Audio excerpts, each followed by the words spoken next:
महर्षि जी कभी किसी की निंदा नहीं करते थे। वैसे ओशो जी जो थे एकदम विरोध में, किसी को भी उन्होंने छोड़ा नहीं, आलोचना किए भी नहीं। सोना हो तो महर्षि जी के पास जाओ, जागना हो तो मेरे पास आओ। तब ये जेल में थे तो इनके पास कोई धन संपत्ति कुछ नहीं था, कुछ कई मिलियन उनको भरना था। पता है आपको किसने भरा? वो भारत को इतना गाली दी, मैं कभी भारत में कदम नहीं रखूंगा, फिर क्या भारत पे ही आना पड़ा। ऐसी बातें हुई, वो मैंने कहा आज आप लोगों से शेयर करूं। आज स्वामी विवेकानंद का जन्मदिन है। वैसे आज महर्षि महेश योगी जी का भी जन्मदिन।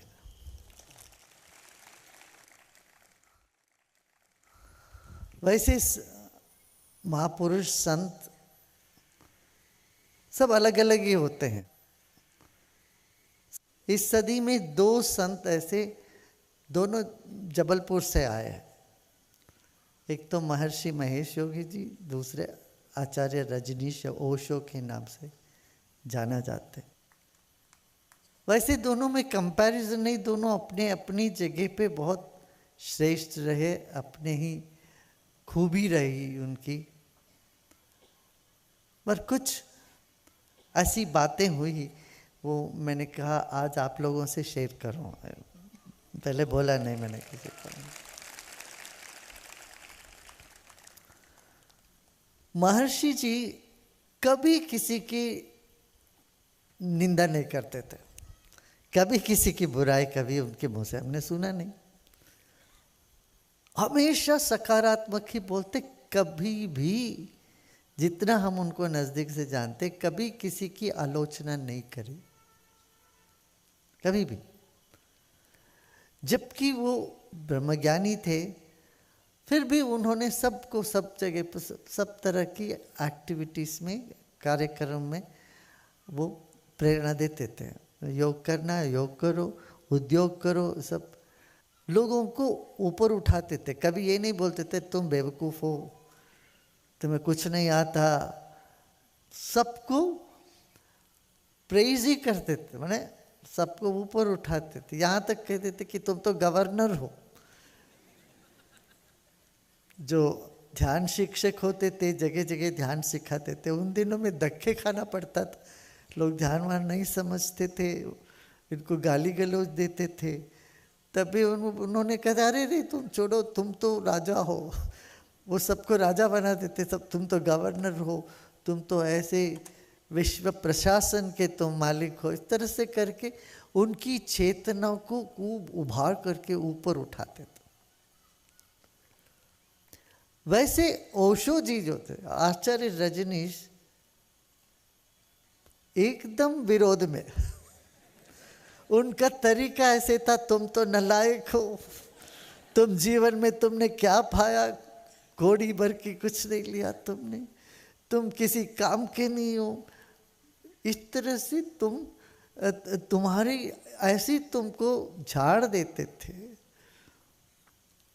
तो उसमें लोगों को हिल जाते थे लोग, और इतना तार्किक थे, ऐसे थे उनकी वाणी, वो कुछ भी किसी को समझा दे देंगे और सबकी आलोचना करते थे। किसी को भी उन्होंने छोड़ा नहीं, आलोचना किए भी नहीं, सबके बारे में आलोचना कर। महर्षि जी के बारे में भी आलोचना कर। बोले कि महर्षि जी क्या वो तो सुला देंगे तुम्हें मंत्र बोल के। सोना हो तो महर्षि जी के पास जाओ, जागना हो तो मेरे पास आओ। वो कुछ नहीं, ऊब जाओगे, मंत्र बोलते रहोगे तो ऊब जाओगे, ऊब के नींद आ जाएगी, यही होता है। मेरे पास आओ तो मेरे जगाता हूँ, ये कहते थे। और यहाँ तक हमारे ऊपर भी उन्होंने कमेंट कर दी थी। 86 में मुझे योग शिरोमणि की अवार्ड मिला राष्ट्रपति यानी जेल सिंह से। तो हम उसको स्वीकार करने गए थे दिल्ली में। तो फिर उस पर उन्होंने कमेंट किया, अरे श्री श्री रविशंकर जैसे व्यक्ति, एक संत, कैसे राष्ट्रपति तो अहंकार का सिंबल है, प्रतीक है, वो अहंकार के सामने झुक जाते, ये मुझे समझ में नहीं आता। उनके सामने ये ऐसे क्यों प्रणाम करते, उनको क्यों प्रणाम करते हैं। मैं मुस्कुरा के चुप रह गया, मन में सोचा कि अरे तुम्हारा अहंकार करके मैं भी तन के रहूं। वो तो हमारा अहंकार ही होगा, हमारे लिए तो सबको अभिवादन करना हमारा स्वभाव में है। मगर देखो ओशो जी की ये बड़प्पन है, उन्होंने जो भी सब बोला बाद में बोला मेरे सारे किताब लाके सब जला दो। बोलते मैंने समय समय पर जो मुझे लगा उस समय के सब कुछ तो मैंने बोला हूँ, तुम्हें वो सब सुन के जाने की ज़रूरत नहीं। क्यों ऐसे ऐसे बोलते हो, तो बड़ा बोलते सबको तुम अवेलेबल मत रहो, अवेलेबल रहने से तुम मार खाओगे, तुम्हारी आत्मा खो जाएगी। मान लो एक डॉक्टर इसी बात को समझ के चले, जितना नॉट अवेलेबल रहोगे उतना तुम्हारा वैल्यू बढ़ेगी। अवेलेबल होने से तुम्हारा वैल्यू घट जाती है, तुम्हारा मोल ही घट जाता है, तुम्हें कोई पूछने वाला नहीं होगा, तुम्हारी आत्मा खो जाती है, तुम उपलब्ध नहीं रहना सबके लिए। सबके लिए उपलब्ध रहना सबसे बड़ी भूल है, ऐसा करके वो सब बोलते थे। हमारे यहाँ एक प्रज्ञानंद जी महाराज सच में आनंदित रहते थे, वो यहाँ आके यहाँ रुक गए जब हमसे मिले। ये पहले वहाँ गए थे वो ओशो जी के पास, वहाँ पर भी रहे ये कुछ दिन। तब ओशो जी ने इनको आके बोला कि ये जो मैं प्रवचन देता हूँ तुम ये मत सुनो, मैं ऐसे बोलता हूँ ये दूसरों के लिए, तुम मत सुनो प्रवचन मेरा। उन्होंने व्यक्तिगत ऐसे उनको गाइडेंस दिया था, तुम मेरे तर्क की मेरे जो भाषण है ये मत सुनो। ऐसे महर्षि जी भी कहते थे तो हाथी की दो दांत होते, ये दिखाने की एक चबाने की। चबाने वाली दांत तो दिखता नहीं है, दिखाने वाले हाथ चबाती नहीं है। वैसे प्रज्ञानंद जी महाराज भी कहते थे मैं सार घाट का पानी पी के यहाँ आ गया हूँ बस। ऐसे हिंदू माता भी, हिंदू माता हिंदू जैन बोले कि आखिरी में मैं सब घाट का पानी पी चुका हूँ, यही आखिरी उनका यहीं पर हुआ। तर्क बहुत आवश्यक है, कैप्टिवेटिंग रहेगा। मगर महर्षि जी की प्रवचन सुनोगे तो कुछ नहीं, पल्ले नहीं पड़ने पड़ेगा, जब ऊपर से चला जाएगा, या वो पूरा वैज्ञानिक तरीके से बताएंगे, वो यूनिफाइड फील्ड थियरी कहेगी। आम आदमी को वो कुछ समझ में नहीं आएगा, बात आता ही नहीं। आम आदमी क्या समझे, आ से गा बना, गा से नी बनी, नी से अग्नि निकली, तो ये पल्ले नहीं पड़ता। मगर ओशो जी क्या कहेंगे, तुम्हारे भीतर कितना वासना दबा के तुम बैठे हो। हाँ सही बात है जी। तुम कुतर्क करते हो, हाँ सही बात है जी। तुम अपने आप को धोखा देते हो, आदमी को तुरंत लगता। तुम जहाँ हो तुम्हारी सारी बुराइयां, तुम्हारी सारी जो कमियां तुम्हारे सामने खोल के रखने से तुमको ऐसा लगे कि वाह बाप रे बाप, ये तो सच बात है, सही बात है। साधारण आदमी को भी लगेगा। ऐसे उन्होंने शुरू में बहुत गहरी बातें कही है, ऐसा सिर्फ ये नहीं है, मगर अपना तर्क अपनी तरह से तर्क से वो बताते जाएंगे।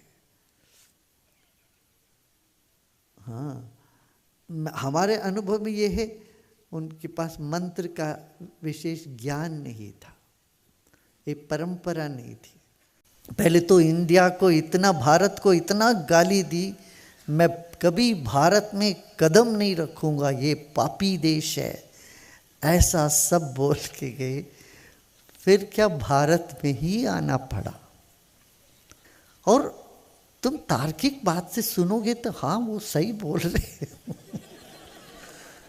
तुमको लगेगा हाँ यहाँ ढोंगी बहुत है, हर चीज को विकृत करके बैठते हैं हम लोग यहाँ पर, अच्छी अच्छी चीजों को बिगाड़ के रखते, उसमें हम लोग एक्सपर्ट है, मगर इन सबको उन्होंने वही हाईलाइट करेंगे और कह दिया ये पापी देश है, इसमें मैं पाँव नहीं रखने वाला हूँ करके गए।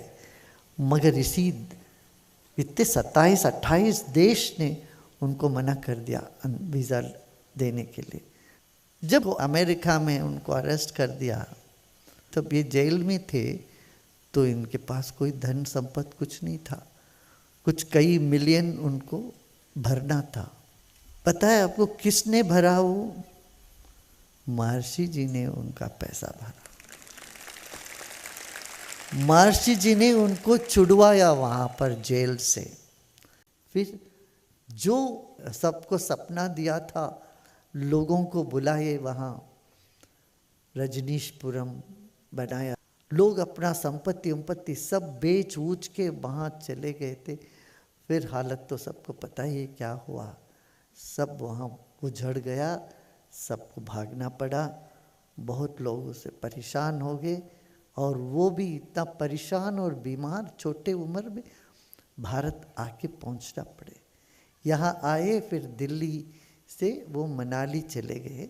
जब वो दिल्ली पहुँचे, उन दिनों में मैं वहाँ इंदु माता के यहाँ रुकते थे टाइम्स ऑफ इंडिया में, कि उनके घर पे, वहीं पर उनकी जो उस वक्त की कार्यदर्शी थी माप्रे महास्या, और उसके पति वो डॉक्टर है, तो उन्होंने आके बोला कि हमको आप महर्षि जी को बोल दीजिए, हम ग्रेटफुल हैं, हम धन्यवाद देते। और ये 2 जने जो हमारे साथ वहाँ थे,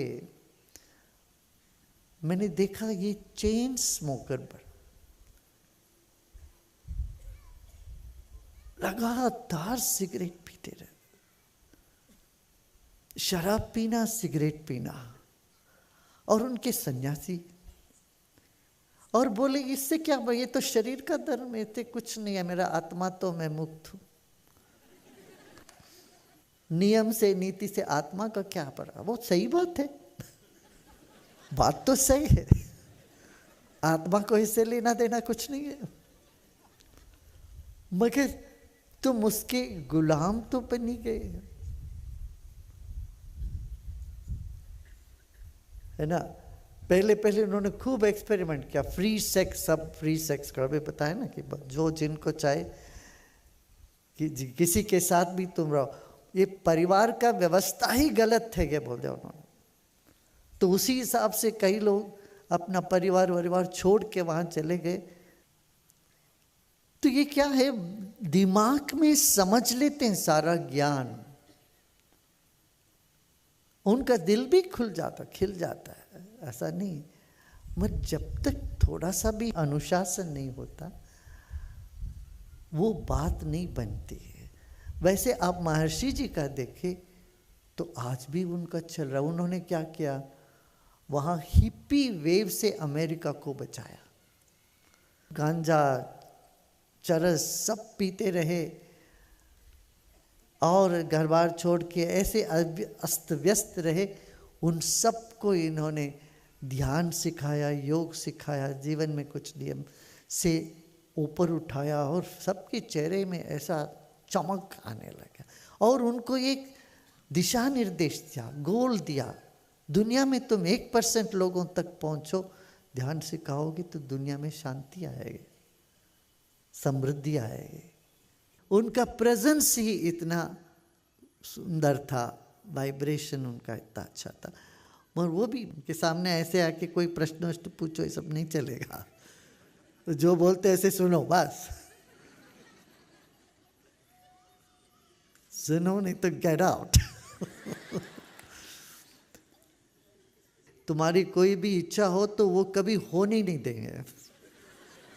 तुमको लगता है कि अरे मुझे ऊटी जाना है, तो तुम दुनिया में कई जगह होके आ जाओगे, कश्मीर होके आ जाओगे, ऊटी नहीं जाने को मिलेगा।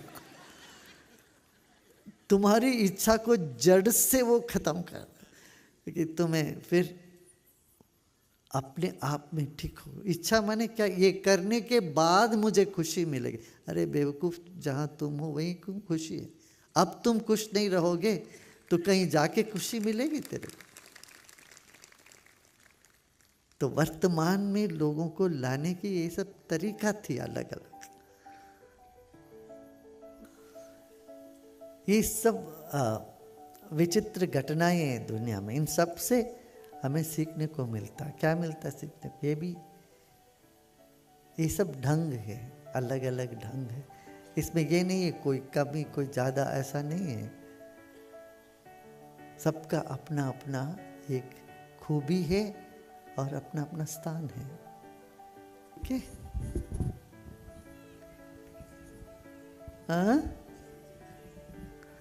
मैं क्यों ऐसा नहीं, मैं अपना अलग। तो मैंने कहा ठीक है, तुम्हारी छोटी मोटी इच्छा, चलो वो नहीं देते हैं इसको।